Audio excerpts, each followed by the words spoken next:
संख्या पद्धति के दूसरे नंबर वाले वीडियो में हम जोड़ी गई क्रमागत संख्याओं के योगफल से संख्या ज्ञात करना सीखेंगे। पहला सवाल है, 3 क्रमागत सम संख्याओं का योग 24 है, तो सभी संख्याएं ज्ञात करें। तो 24 योग दिया है और 3 क्रमागत संख्या है, तो हम 24 में 3 का भाग करते हैं। 24 में 3 का भाग करेंगे 8 आएगा। ये 3 क्रमागत संख्या सम संख्याओं के बीच की संख्या होती है, यानी इसके आगे वाली संख्या जो होगी वो 10 होगी और एक पीछे की संख्या जो होगी वो 6 होगी। इस तरह से ये 3 क्रमागत सम संख्याएं हैं। सम संख्या हमेशा एक छोड़ के आता है, तो जब भी कोई संख्या 3 हो, 4 हो, 5 हो, जो भी हो, उसी से उसके योग में भाग देने से हमें बीच वाली संख्या प्राप्त हो जाती है। उसके बाद क्वेश्चन के हिसाब से अगर सम लिखा है तो एक छोड़ के एक बढ़ा देते हैं और एक इधर घटा देते हैं। दूसरी है, 4 क्रमागत सम संख्याओं का योग 36 है, तो संख्या ज्ञात करें। यहाँ 36 में 4 से भाग देना है।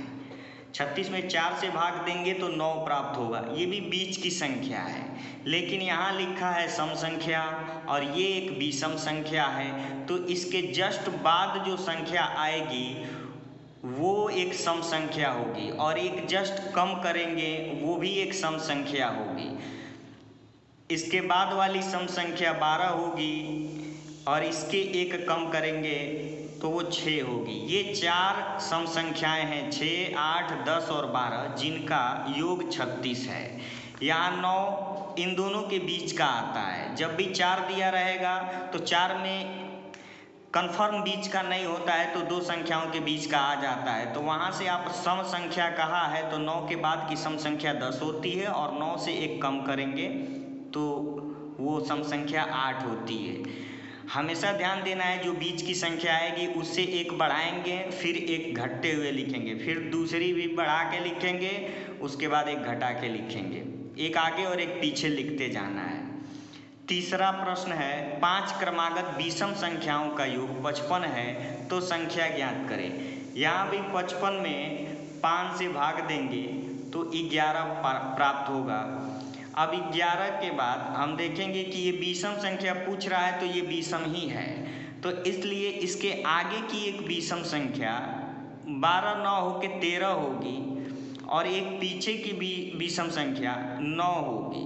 तो ये 3 विषम संख्या हो गए। यहाँ 5 पूछ रहा है, तो फिर हम एक इधर बढ़ा देंगे 15 अगली विषम संख्या और एक इधर कम कर देंगे तो अगली जो पिछली विषम संख्या इसके 9 के बाद आएगी तो वो 7 आएगी। तो इस तरह से ये 5 विषम संख्याएं हैं जिनका योग 55 है।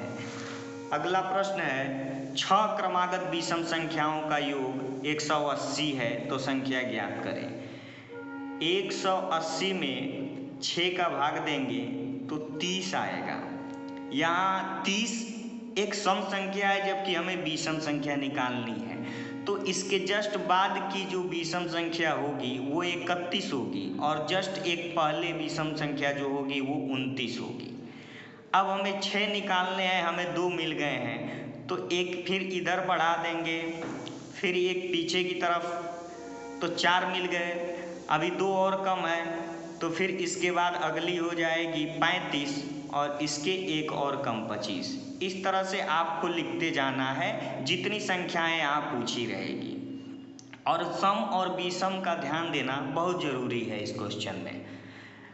एक और लास्ट क्वेश्चन है, 8 क्रमागत संख्याओं का योग 124 है, तो संख्या ज्ञात करें। यहाँ सम और विषम नहीं आया है, सिर्फ क्रमागत संख्या आई है, तो इसमें हम 124 में 8 का भाग देंगे तो हमें प्राप्त होगा 8 एक में 8, 4 बचेगा, 8 बचे 40, फिर 4 बचेगा, पॉइंट बढ़ा के और 0 लगाएंगे तो 8 बचे 40, 15.5 आ रहा है। ये 8 क्रमागत संख्याओं का योग 124 है, तो बीच की संख्या 15.5 आ रहा है। तो 15.5 के जो जस्ट बाद आएगी वो 16 आएगी।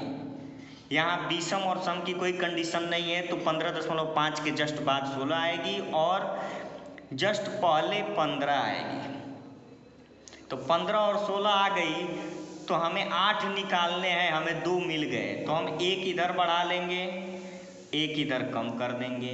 यहाँ गैप नहीं करेंगे क्योंकि हमें सम और विषम नहीं कहा है, हमें लगातार निकालना है। तो यहाँ 4 प्राप्त हो गए, अभी 4 और चाहिए, तो फिर एक इधर बढ़ाएंगे और एक इधर कम करेंगे, फिर एक इधर बढ़ाएंगे और एक इधर कम करेंगे। इस तरह से ये 4 और ये 4 कुल मिलके 8 हुए। ये 8 क्रमागत संख्याएं हैं जिनका योग 124 होगा। अगली वीडियो में हम वर्ग से संबंधित प्रश्नों को देखेंगे, उनके योग से संबंधित प्रश्नों को देखेंगे। आज के लिए बस इतना ही, धन्यवाद।